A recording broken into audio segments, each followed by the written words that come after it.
एक बार फिर से आप सभी का स्वागत है। आप सभी का बहुत सारा कमेंट आने के बाद मैंने सोचा आप लोगों के लिए इंपॉर्टेंट क्वेश्चन का वीडियो बना दूं जो बाकी रह गया है, जो अभी तक नहीं हुआ है। ओके, सो आपका ये कोड है BHIC133, है ना। और ये इग्नू एग्जाम का मैं प्रिपेयर करवा रहा हूँ। और ये देख सकते हैं 1206 से लेकर 1707 तक का हमारे बुक में है। ये मध्यकाल होता है, ठीक है। 1206 से लेकर 1707 कौन सा काल है? मध्यकाल। और ये प्रीवियस ईयर क्वेश्चन का निचोड़ लाया हूँ, प्रीवियस ईयर क्वेश्चन का मोस्ट इंपोर्टेंट क्वेश्चन लाया हूँ जो आपके एग्जाम में आपका हेल्प करेगा। ओके स्टूडेंट्स, एंड मैं बात करूं, अभी तक बहुत सारा क्वेश्चन हम लोगों ने कर लिया है, जैसे कि विजयनगर साम्राज्य के स्थानीय प्रशासन, मुगल राजपूत संबंध, मध्यकालीन भारत में इतिहास लेखन, मंगोल समस्या, गुजरात सल्तनत, मासिक वेतन, दीवान कुल और मीर बख्शी, मुगल वास्तुकला की प्रमुख विशेषताएं, जमींदार कौन थे, मध्यकाल वाणिज्यिक गतिविधियां क्या थी, ये भी हो चुका है। नायका देवी और रुद्रमा देवी, ये भी हो चुका है। सिख धर्म के सिद्धांत और मुगल व्यापारिक मार्ग, ये हो चुका है। इतना हो चुका है। अब जो हम लोग करने वाले हैं वो करेंगे मुगल काल की मुद्रा प्रणाली। तो स्टूडेंट्स, तो ध्यान से समझना है इसे, और टाइम वेस्ट नहीं करते हुए हम अपना स्टार्ट करते हैं क्लास।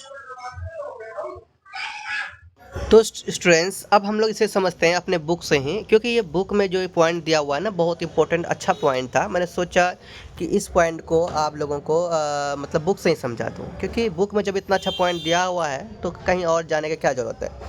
तो हमारा क्वेश्चन क्या था? हमारा क्वेश्चन था कि मुगल काल की मुद्रा प्रणाली। तो मुगल काल किसका था? सुल्तानों का था, ठीक है, दिल्ली सुल्तानों का था। तो यही है, उनकी ही मुद्रा प्रणाली बताना है। तो बहुत ही अच्छा लगेगा हमको यहाँ से बताने में, थोड़ा ध्यान समझिए। तो दिल्ली सल्तनत की स्थापना के साथ ही मुद्रा अर्थव्यवस्था में बहुत ही वृद्धि हो गई, क्योंकि बिजनेस हो रहे थे बहुत अच्छा, जो विशेष रूप से 14वीं शताब्दी के पूर्वार्ध में बढ़ी। लेकिन ये बात समझ जाओ कि 16वीं से ये ज़्यादा ये विकसित हो गया था, ठीक है। तो अब ये बात करते हैं उस समय की, चूँकि मुद्रा अर्थव्यवस्था में प्रगति का सरल शब्दों में लेन देन ज़्यादा हो रहा था, मैंने बोला ना, बिजनेस अधिक हो रहे थे। इसी वजह से दिल्ली सल्तनत की जो स्थापना के उपरांत बड़ी मात्रा में सोने, चांदी और तांबे के जो सिक्के थे, इनको जारी करना स्टार्ट हो गया था। तो याद रखना कि दिल्ली सल्तनत के समय जो मुद्रा चल रहा था, वो मुद्रा चल रहा था किसका किसका? सोने का, चांदी का और तांबे का। ये तीनों मुद्रा चल रहे थे बहुत ही अधिक। तो भाई उस समय देखो सोने का मुद्रा चल रहा था, बताओ, सोने का, चांदी का, तांबे का, बताओ, इतना महंगा महंगा मुद्रा चल रहा था भाई, इतना महंगा चीज़ का। आज इतना इस सोने का क्या कीमत है जानते ही होंगे, चांदी का क्या कीमत है जानते होंगे, सोच सकते हो। ये उन समय में क्या था भाई, सिक्का इसी का बनता था, बताओ कितनी बड़ी बात है ना। तो दिल्ली सल्तनत की जो स्थापना के उपरांत बड़ी मात्रा में सोने चांदी के ये तो बनने ही लगे, और इसी भारतीय अर्थव्यवस्था के मुद्रीकरण के एक सहवर्ती प्रक्रिया थी।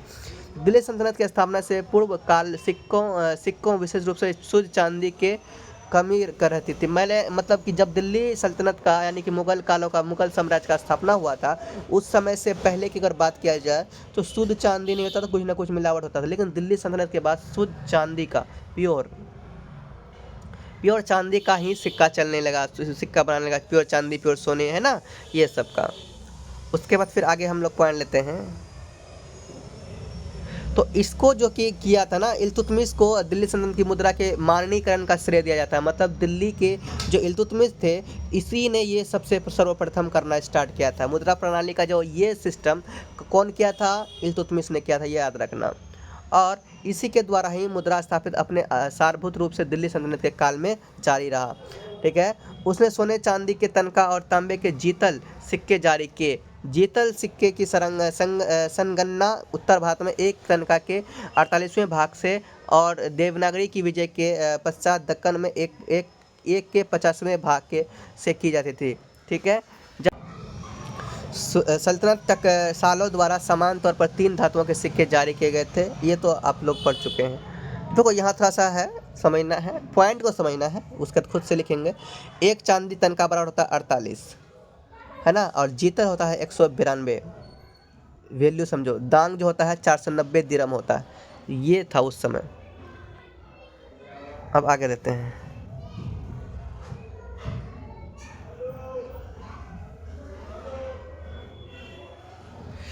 अब यहाँ पर पढ़ें आप, आपको समझा रहा हूँ बस। मुगल मुद्रा व्यवस्था को त्रिधातु कहा जाता था। जो मुगल मुद्रा व्यवस्था किया गया था ना, मुगल जो व्यवस्था था, जो सिस्टम था, इसको त्रिधातु कहा जाता था। अर्थात 3 प्रकार के सिक्के ढाले जाते थे। हमने बताया ना 3 प्रकार का सिक्का कौन कौन था, तांबा, चांदी और सोना।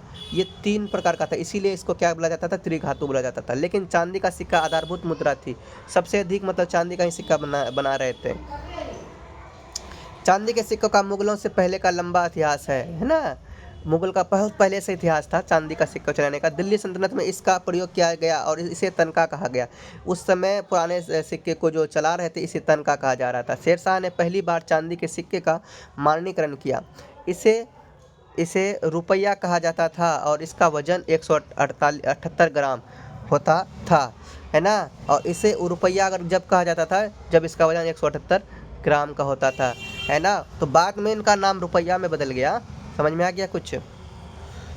और जिसका प्रयोग सोना चांदी और बहुमूल्य नंगों के संदर्भ में किया जाता था, ये वही है, बार बार वही है, लेकिन समझना था। अब देखो, मुगलों ने स्वर्ण मुद्राएं भी जारी की, है ना। स्वर्ण मुद्राएं मतलब सोने की मुद्राएं, जिसे असरफी या क्या लगाते थे, असरफी का मोहर, है ना। स्वर्ण मुद्रा में कौन सा मोहर लगाते थे, असरफी का मोहर। इसका वजन 169 ग्रेन, है ना, होता था। यह सिक्का मुख्य रूप से यानी कि वाणिज्यिक लेन देन मतलब व्यापार के लिए किए जाते थे। और क्या कहते हैं, चांदी का सिक्का आमतौर चल रहे थे हर चीज़ में, लेकिन व्यापार के लिए वाणिज्यिक तौर पर स्वर्ण मुद्रा ही चलते थे। ठीक है। और छोटे कामकाज के लिए तो तांबे का ही सिक्का ज़्यादा चलता था, जिसका वजन 323 ग्रेन था। ये हो गया, बस बहुत ही है। आप लोग खुद से रीड कर लेंगे, खुद से पढ़ लेंगे इसे।